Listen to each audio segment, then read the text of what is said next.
এই একটা মাত্র জিনিস আমার এই চিকেন স্যান্ডউইচটাকে কমপ্লিটলি চেঞ্জ করে দেয়। জিম না করলেও এই হেলদি চিকেন স্যান্ডউইচটা একবার হলেও ট্রাই করতে পারো।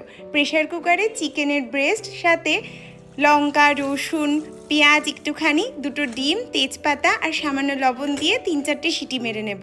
এরপর চিকেনের সাথে রসুন, লঙ্কা, ডিম আর তেজপাতাটাকে আলাদা করে নিতে হবে। চিকেনটা যেহেতু সেদ্ধ তাই চিকেনটাকে হাত দিয়ে ভালো করে ক্রাম্বল করে নিয়েছি।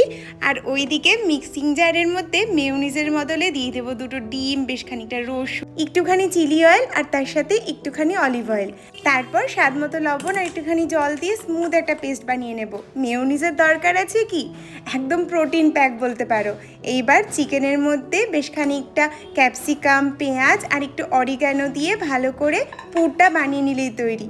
ব্রেডটাকে উপরে যেভাবে আমরা স্যান্ডউইচ বানাই ওভাবেই বানিয়েছি, তোমরা চাইলে বাটারটা স্কিপ করতে পারো। ভীষণ টেস্টি হয় খেতে। বাইরের কোনো এক্সপেন্সিভ স্যান্ডউইচ নয়, বাড়িতেই কিন্তু এত সুন্দর প্রোটিন প্যাক একটা স্যান্ডউইচ, যেটা আমি মাঝে সাঝে সকালে বা রাতের ডিনারে করে থাকি। আর তার সাথে একটুখানি আঙ্কেল চিপস আর শেজওয়ান সস নিয়েছি। ব্যাস, কবে বানাচ্ছো তাহলে?